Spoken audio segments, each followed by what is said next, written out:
नमस्कार मित्रांनो, स्वागत आहे तुमचं आताच्या ब्रेकिंग न्यूजमध्ये। मित्रांनो, मुख्यमंत्री माझी लाडकी बहीण योजनेतील लाभार्थ्यांना डिसेंबर आणि जानेवारीचा हप्ता आता मिळेल अशी आशा होती। मात्र सर्व लाडक्या बहिणींची ई-केवायसी झाल्यानंतरच आता पुढचा लाभ वितरित होणार आहे। सोलापूर जिल्ह्यामध्ये 2.25 लाख महिलांची ई-केवायसी करायची राहिलेली आहे, तर दुसरीकडे 98,000-21,000 अशा महिलांची ई-केवायसी भरताना चूक झालेली आहे।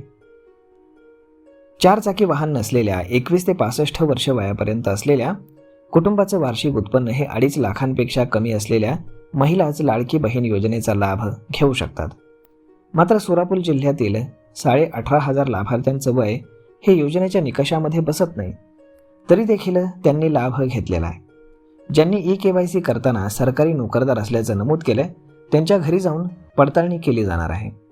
तर दुसरीकडे निकषामध्ये अपात्र असताना देखील लाभ घेतलेल्यांची ही चौकशी होणार आहे। याची जबाबदारी अंगणवाडी सेविकांवरती सोपवलेली आहे। मात्र अंगणवाडी सेविकांनी या कामासाठी ठामपणे नकार दिलाय। त्यामुळे राज्य शासनाकडनं संशयित लाडक्या बहिणींच्या याद्या देऊनही त्यांची पडताळणी थांबलेली आहे। मुख्यमंत्री माझी लाडकी बहीण योजनेतील 20 लाखांहून अधिक लाडक्या बहिणींची ई-केवायसी पेंडिंग आहे।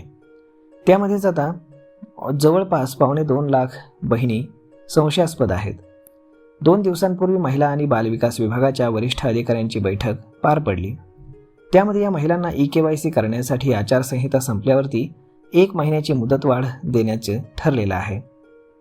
तर मग मित्रांनो, अशा पद्धतीनं आचारसंहिता संपल्यानंतर 1 महिना ही ई-केवायसी होईल आणि त्यानंतर लाडक्या बहिणींना ज्या पात्र असतील त्यांना एकदम 4,500 रुपयांचा लाभ हा दिला जाणार आहे।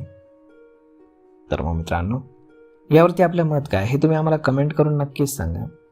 आणि जर हा व्हिडिओ तुम्हाला आवडला असेल तर आपल्या जवळच्या मित्रमंडळींसोबत देखील हा व्हिडिओ तुम्ही शेअर करायला विसरू नका। धन्यवाद।